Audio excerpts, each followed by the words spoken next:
নমস্কার, সবাই কেমন আছেন? আশা করি সবাই খুব ভালো আছেন, আমিও খুব ভালো আছি। তো চলুন প্রতিদিনের মতো আজকে ব্লগটা এখন থেকে শুরু করি। আজকে সকাল সকাল গাছের পরিচর্যা নিয়ে বসেছি।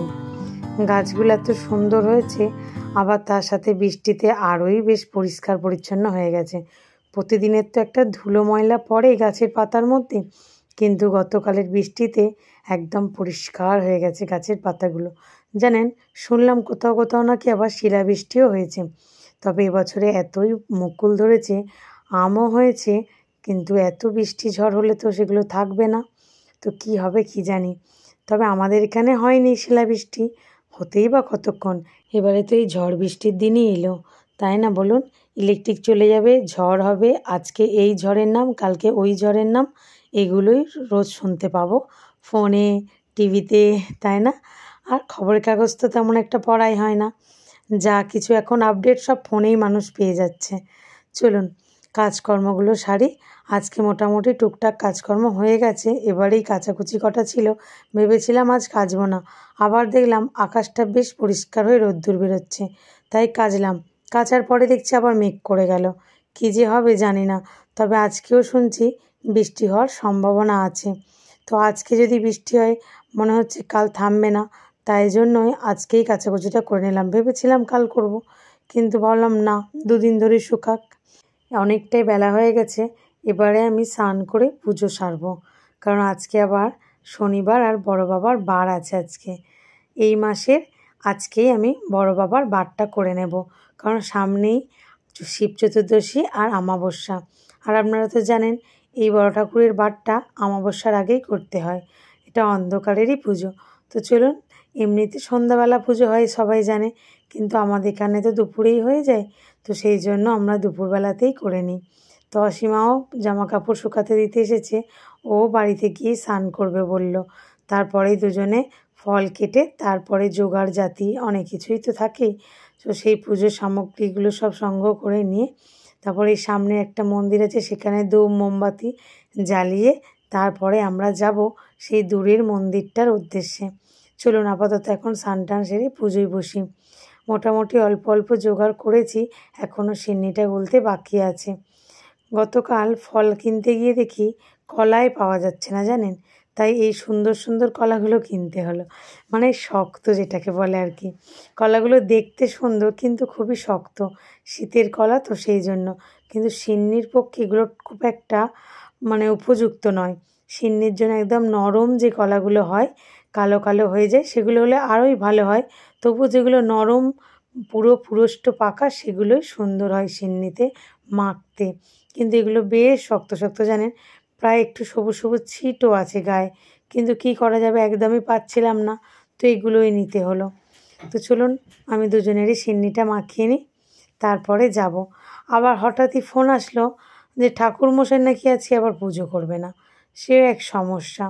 এখন ফোন করে ঠাকুরমশাই বলছে ফল পাকড়গুলো ভগবানের সামনে ধরে দাও, দিয়ে তোমরা তোমাদের প্রণাম সেরে আর একটু পাঁচালি পরে বাড়ি চলে আসো। এটা কখনো হয় বলুন তো? তাই একবার ভেবেছিলাম, জানেন, জোগাড় করব না, আবার মনটা হলো জোগাড় যখন তার জন্যেই করেছি তো করেই দিই, এগুলোই বা ঘরে থেকে কি হবে, তাই না বলুন? তো তাই আমরা আবার সিন্নিটা মাখতেই বসে গেলাম।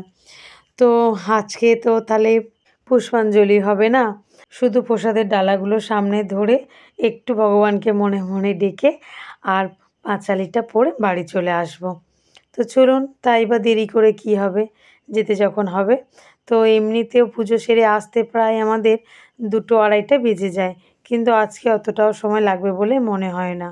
চলুন, আবার শুনছি ওনার নাকি জামাই, উনি আসবেন একটু মা কালীর পুজো করতে। তবে উনি আবার বড় বাবার পুজো করেন না, কারণ শুনলাম ওনাদের বংশের নাকি কেউই বড় ঠাকুরের পুজো করেননি, তাই ওনারাও করেন না।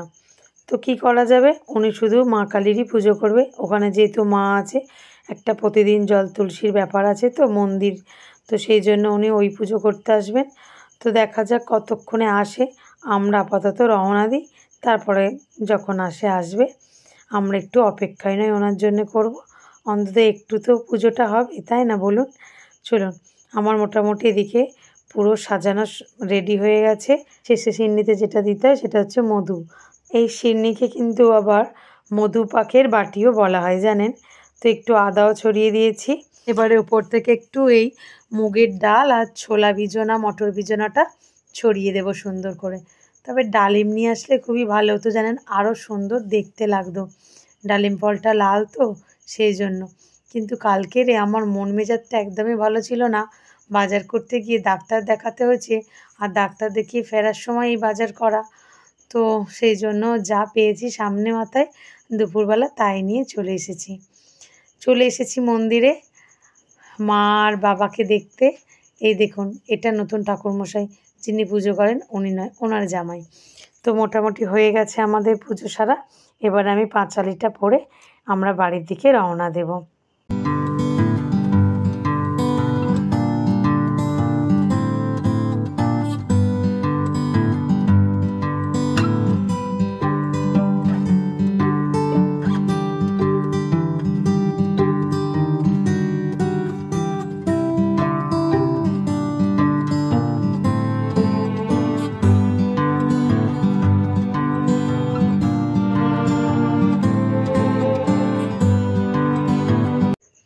কি সুন্দর না, এই বাঁধাকপিটা হয়েছে দেখুন ছোট্ট মতো।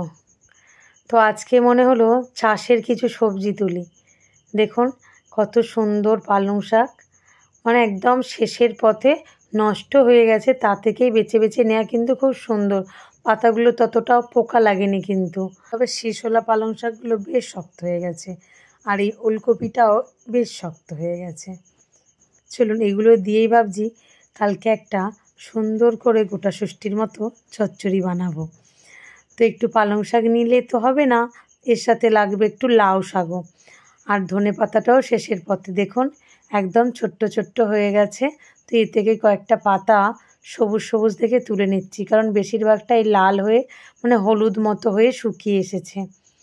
তো আজকে সন্ধ্যাবেলা যদি একটু বাজারের দিকে যায়, তো আরির বাবাকে অবশ্যই বলবো একটু লাউ শাক নিতে, কারণ উনি আবার লাউ শাক খেতে খুবই পছন্দ করেন। আর এই গোটা ষষ্ঠী রান্নায় লাউ শাক না দিলে একদমই চলে না। তো ফ্রেন্ডস, এই আমার চাষের সবজি। তো আজকে ভিডিওটা এখানে শেষ করছি। আগামীকাল একটি নতুন ব্লগে আবার দেখা হবে। সবাই সুস্থ থাকবেন, ভালো থাকবেন, টাটা।